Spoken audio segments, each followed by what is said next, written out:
Bonjour, bienvenue sur la capsule Garder le moral en temps de pandémie, un guide pour mieux s'adapter à la COVID-19.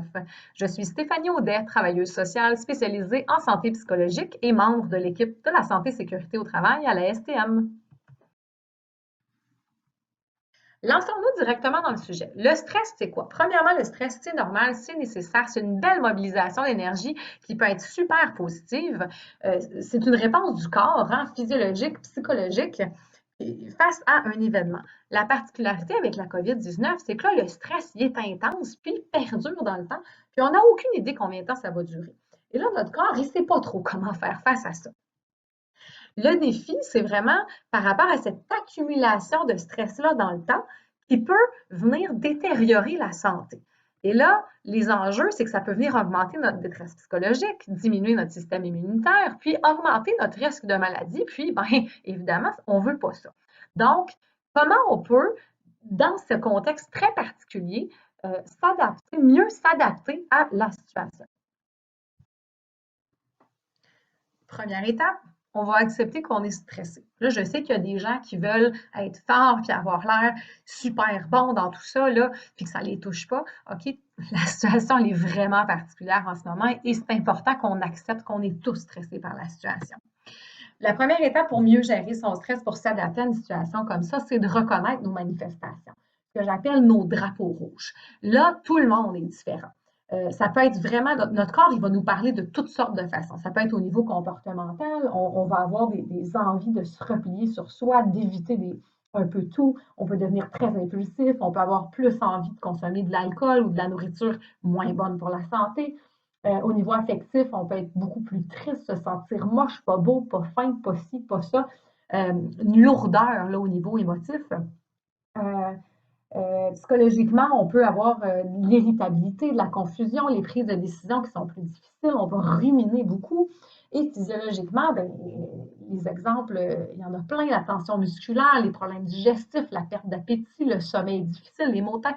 Bref, notre corps, là, il nous parle, puis il nous parle fort. Le problème, c'est qu'on ne l'écoute pas tout le temps. Donc, le défi en ce moment, c'est vraiment que vous appreniez à être un peu plus conscient de ça. Quels sont mes drapeaux rouges? Et lorsqu'il y en a, de prendre un temps d'arrêt et d'en prendre soin. On l'a dit tout à l'heure, le COVID, ça perdure dans le temps. Et là, comme l'image qui vient d'apparaître, l'accumulation, là, on mobilise beaucoup, beaucoup, beaucoup d'énergie. Puis là, on ne la dépense pas assez, là, cette énergie-là. Donc, cette accumulation-là nous rend beaucoup plus, je vais dire, sensibles à des stresseurs qui habituellement nous dérangent peu. On a beaucoup plus de colère spontanée, on a la mèche beaucoup plus courte, on est plus à fleur de peau. Et d'où toute l'importance là, actuellement de trouver une façon de mieux s'adapter à la situation. Être résilient est aussi une clé pour faire face aux situations. C'est quoi être résilient? En fait, il y a une partie d'acceptation. Évidemment, on revient à ça aussi. L'accepter que la souffrance fait partie de la vie au même titre que la joie et le bonheur. Euh, ça ne veut pas dire de se résigner ou d'être en accord, mais c'est plus de composer avec ce qui est présent dans notre vie. Donc, actuellement, on fait face à une situation très, très, très particulière. Donc, comment moi, je peux mieux composer avec ce qui est présent dans ma vie? Être résilient, c'est aussi avoir confiance que la situation, elle est temporaire. Les gens qui sont plus résilients, ils ont une vision optimiste de l'avenir. On croit à notre capacité à rebondir et on croit que ça va bien aller. La perception vient aussi jouer un rôle super important dans le stress qu'on vit au quotidien. Si on regarde l'image, hein, que l'enfant, le père qui lance l'enfant dans les airs, on voit que la perception est vraiment différente, hein, entre ce que le père voit, l'enfant voit et la mère voit. Il y a trois perceptions complètement différentes. Puis on peut s'imaginer que l'émotion aussi est très différente pour ces trois personnes-là. Donc, qui a raison? Ici, le défi, c'est de réaliser en fait que nos émotions ne viennent pas directement de l'événement. C'est vraiment une fausse croyance. Nos émotions vont vraiment être générées par la perception qu'on a d'un événement. C'est ce qui fait qu'on peut vivre tout le monde le même événement, Mais on va tous avoir des réactions puis des émotions différentes, hein. Si on prend vraiment la situation de l'enfant qu'on lance dans les airs, qu'on vient de voir, la mère qui prend pas du tout de recul va sans doute avoir une réaction assez explosive, hein, pas très cute par rapport à son conjoint. Euh, alors que si elle prend un petit recul, puis elle se dit que peut-être qu'elle a tort, peut-être que sa perception est exagérée, hein, mais juste un doute dans sa perception, c'est possible elle va peut-être dire à son conjoint là, qu'elle aimerait ça qu'il fasse un peu plus attention, mais sur un ton un peu plus calme et posé, même si son cœur de mère crie que ça n'a pas de bon sens. Donc, on peut s'attraper. C'est possible de faire ça. Évidemment, ce n'est pas facile, mais c'est possible. Il faut vraiment faire attention. On ne contrôle pas nos émotions, mais on peut être plus conscient de nos perceptions pour faire un meilleur choix de comportement, peu importe comment on se sent. Et actuellement, c'est super important. On a tellement d'informations qui circulent, il y a tellement de choses qui se passent, ça va super vite. Là, on vit toutes sortes de choses, puis les émotions viennent qu'à prendre beaucoup de place. On peut s'attraper. On peut s'attraper, puis euh, choisir de rester calme, respectueux envers les autres, bienveillant envers les autres. On en a donc bien besoin de ça actuellement, peu importe comment on se sent à l'intérieur. Donc, je vous invite vraiment là, à tenter de vous attraper, euh, peu importe là, ce qui se passe actuellement. Un autre élément super important à prendre en considération, c'est que l'être humain, euh, on entre facilement dans le piège de l'évitement. De façon naturelle, on va chercher à éviter ou à fuir la douleur ou la détresse, que ce soit intentionnel ou non. Euh, Évidemment, le problème avec ça, c'est que bon, c'est pas pour rien qu'on fait ça, là, ça fonctionne, on a un apaisement instantané, mais c'est temporaire. Et ça, on se ramène au fait que là, en ce moment, le stress, il perdure dans le temps, on a une accumulation, on ne veut pas des apaisements temporaires. On veut trouver des solutions qui vont nous apaiser, puis qui vont être des solutions plus à moyen et long terme. Qu'est-ce que j'entends par évitement? Là, on regarde les photos là, sur le côté. Il y a beaucoup de comportements d'évitement. On peut procrastiner beaucoup, on peut essayer de s'engourdir avec des jeux vidéo ou de l'alcool ou de la nourriture le moins bonne. On peut se laisser aller dans des gros élans de fatigue qui va prendre toute la place. On peut ruminer le passé, penser beaucoup, on va se replier sur soi-même. Et là, on va comme attendre. On va attendre d'avoir plus de motivation, d'être moins déprimé, d'avoir plus d'énergie, d'être moins stressé. Euh, c'est important d'aller au-delà de ça. On se rappelle tout à l'heure, on a fait le parallèle avec le presto, l'accumulation, cette énergie-là, là, on a une grande mobilisation, mais elle a besoin d'être dépensée. Donc, on a besoin de passer à l'action, on a besoin de sortir de cet évitement-là, de s'attraper et de prendre action le plus possible en ce moment pour aller dépenser cette énergie-là. Prendre action. Je commence par quoi? On commence par se demander qu'est-ce qui me fait vraiment du bien? Qu'est-ce qui est important pour moi? Qu'est-ce qui m'apaise? Euh, Tout le monde, on a vraiment une ou deux, trois, quatre activités qui vont vraiment nous faire du bien. C'est pas important, c'est quoi? Il y a des gens que ça va être plus l'art, il y a des gens qui vont être plus manuels, là, que ça va être plus jardiner ou bûcher du bois, il y a des gens qui vont avoir besoin d'aller se promener en auto tout seul, en écoutant. Peu importe c'est quoi, qu'est-ce qui vous fait du bien, puis le plus souvent possible actuellement, on en a besoin. Et exprimez-vous. Il y a toujours quelqu'un qui va être prêt à vous écouter. On a malheureusement tendance à pas trop vouloir déranger puis pas trop vouloir demander de l'aide. Les autres aussi, là, ils aiment ça, à aider. Donnez-leur l'occasion de vous aider, puis exprimez-vous, exprimez vos besoins, vos émotions. Il y a quelqu'un qui va être là pour vous, j'en suis persuadée. Les saines habitudes. On entend beaucoup, hein, mangez mieux, bougez plus, dormez bien. Votre corps, c'est le seul endroit où vous êtes obligé de vivre et c'est celui qui va faire face à la COVID-19 si vous en venez là.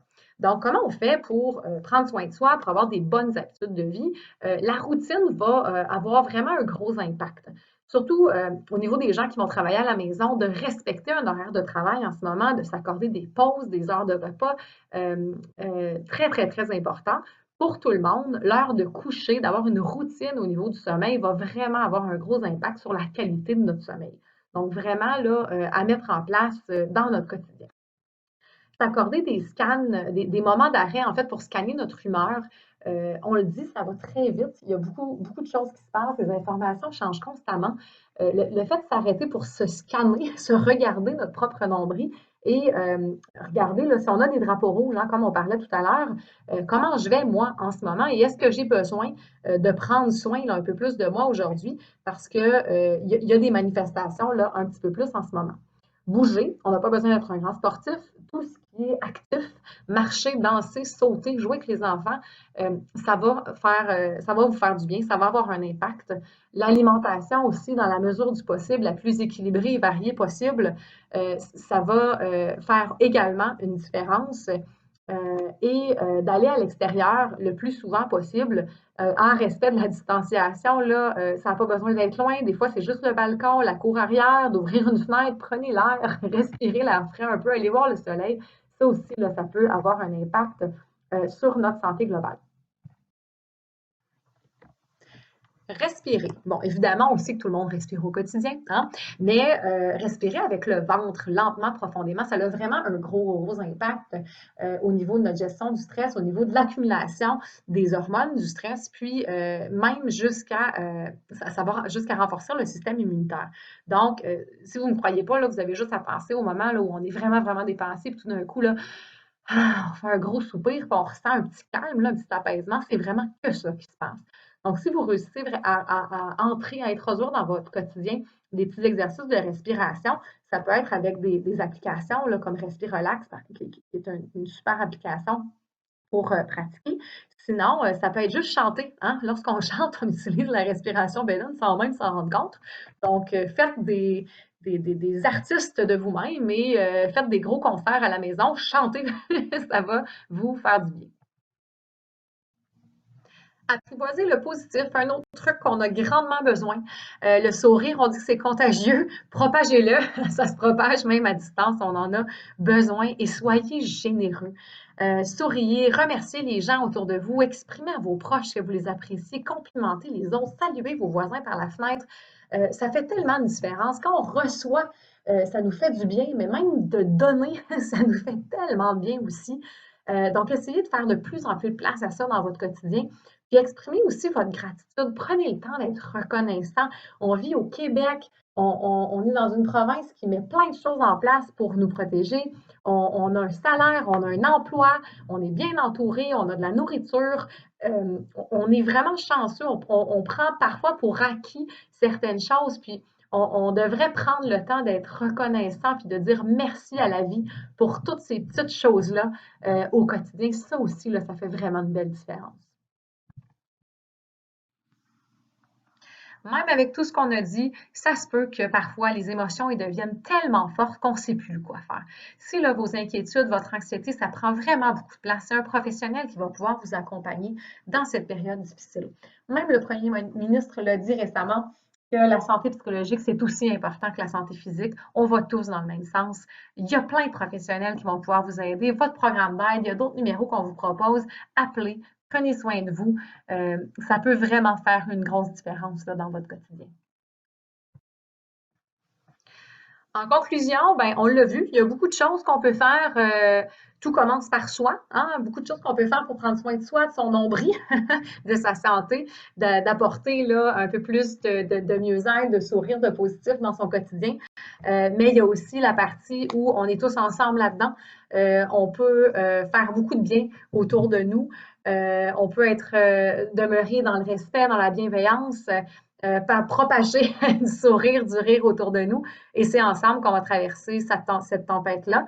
Donc, choisissez-vous quelques trucs hein, parmi tous ceux qu'on a partagés aujourd'hui. Puis, j'espère que vous avez appris des petites choses. Puis, je vous souhaite de prendre soin de vous.